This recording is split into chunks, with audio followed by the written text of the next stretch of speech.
ہماری جو صلاح و فلاح کا راز مضمر ہے وہ اس بات میں ہے کہ ہم ان اکابر کے طریقہ کار پر، ان کے نقش قدم پر چلیں اور اپنا ہر وقت جائزہ لیتے رہیں کہ کیا واقعتاً ہم ان کے جانشین یا ان کے پیروکار اور متقین ہونے کے جو دعوے دار ہیں، یہ دعویٰ ہمارا درست ہے یا نہیں۔ لہذا دارالعلوم دیوبند کی جو خصوصیت تھی، جو دنیا میں،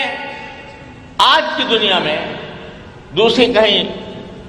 تعلیمی اداروں میں نظر نہیں آتی، مجھے اللہ تبارک و تعالیٰ نے ساری دنیا میں گھومنے کا موقع عطا فرمایا۔ 6 بر اعظم میں نے دیکھے، مسلمان ممالک میں سے کوئی ملک ایسا نہیں ہے جس میں مجھے جا کر علماء کرام سے اور وہاں کے مدارس سے براہ راست ملاقات کا شرف حاصل نہ ہوا، لیکن جب میں ان کا مقابلہ اور ان کا مقارنہ ان بزرگوں سے کرتا ہوں جن کی طرف الحمدللہ ہم منسوب ہیں، جن کے نام میں نے ابھی آپ کے سامنے لیے، جب ان کے ساتھ کرتا ہوں تو مجھے ایک بین فرق نظر آتا ہے۔ آپ کو اگر علم و تحقیق چاہیے، مقالہ نگاری چاہیے، تو بے شک اس کے لیے بہت سے ادارے دنیا میں موجود ہیں، اور خود میں نے دیکھے ہیں، علم و تحقیق کے شناور دیکھے ہیں، لیکن اگر علم و تحقیق کے ساتھ اتباع سنت کا جذبہ اور اپنی زندگی کے ہر قول و فعل کو اللہ تبارک و تعالیٰ کی رضا اور نبی کریم سرورت عالم صلی اللہ علیہ وسلم کی غلامی میں گزارنے کا جو جذبہ ہے، جو یہاں پایا، ان بوریہ نشینوں میں پایا، ان بوریہ نشینوں میں جو پایا، وہ میں نے کہیں دنیا میں نہیں دیکھا الا ماشاء اللہ۔ جب دارالعلوم دیوبند قائم ہوتا ہے، میرے دادا حضرت مولانا محمد یاسین صاحب رحمۃ اللہ علیہ یہ دارالعلوم دیوبند کے ہم عمر تھے۔ جس سال دارالعلوم دیوبند قائم ہوا اسی سال میرے دادا کی ولادت ہوئی، حضرت مولانا محمد یاسین صاحب، اور حضرت حکیم علمت مولانا اشرف علی صاحب تھانوی کے ہم سبق تھے، ایک ہی ساتھ سبق پڑھا ہے ان حضرات نے، حضرت شوق الہند سے، حضرت مولانا محمد یعقوب نانوتوی رحمۃ اللہ علیہ وغیرہ سے۔ تو وہ فرمایا کرتے تھے میرے دادا کہ میں نے دارالعلوم دیوبند کا وہ وقت دیکھا ہے جب وہاں شیخ الحدیث سے لے کر دربان اور چپراسی تک ہر شخص صاحب نسبت ولی اللہ،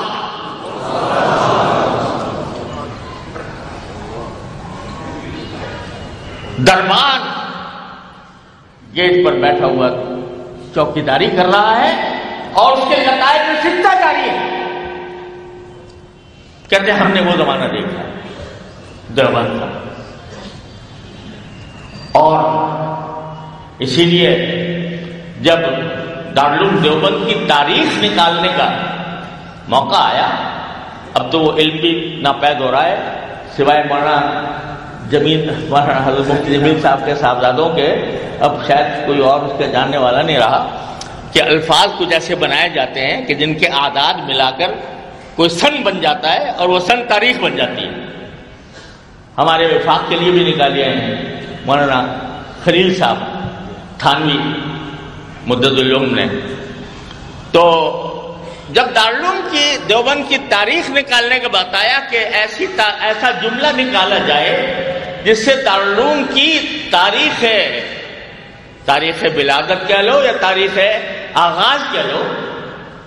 تو کیا نکلا؟ فارسی کا جملہ، در مدرسہ خانقاہ دیدیں، در مدرسہ خانقاہ دیدیں، اب تو مشکل ہے، فارسی بھی ہمارے یہاں نہیں پڑھائی جاتی، اس وجہ سے لوگ فارسی کے جملوں سے بھی پوری طرح آشنا نہیں رہے، لیکن معنی اس کے یہ ہے کہ ہم نے مدرسے میں خانقاہ دیکھی، اور کسی نے یہ تبصرہ کیا تھا اور صحیح کیا تھا کہ دن کے وقت جا کر دیکھو تو یہ قال اللہ اور قال رسول کے پڑھانے اور پڑھنے میں مشغول ہے، اور رات کے وقت جا کر دیکھو تو یہ اللہ تعالیٰ کی بارگاہ میں سجدہ ریز ہو کر گڑ گڑانے میں لگے ہوئے۔ وہی بات جو حضرات صحابہ کرام کے بارے میں ایک نصرانیوں کے ایک ایلچی نے جا کر کہی تھی، جب اس سے پوچھا گیا کہ بھئی تم کس قسم کے لوگ دیکھ کے آئے ہو، تو اس نے کہا کہ رہبان باللیل رکبان بالنہار، یہ رات کے وقت میں راہب ہوتے ہیں، عبادت کرتے ہیں اللہ تعالیٰ کی، اور دن کے وقت بہترین شہ سوار ہوتے ہیں۔ تو ہمارے اکابر کا یہ رنگ کہ ایک طرف علم و تحقیق میں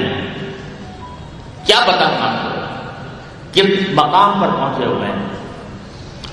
مشکل یہ ہے کہ آج کل ہم سوانے اپنے بزرگوں کی سوانے سے بھی غافل ہوتے جا رہے ہیں، اور میری گزارش ہے سارے اصحاب مدارس سے کہ اپنے اکابر جتنے بھی ہیں، حضرت نانوتوی رحمۃ اللہ علیہ سے لے کر حضرت مدنی رحمۃ اللہ علیہ تک، بلکہ بعد کے اکابر پر ہر ایک کی سوانے ہر طالب علم کو، ہر استاد کو باستیعاب پڑھنی چاہیے، تاکہ اس کا مزاج پتا ہو کہ ہمارے اکابر کا مزاج کیا تھا۔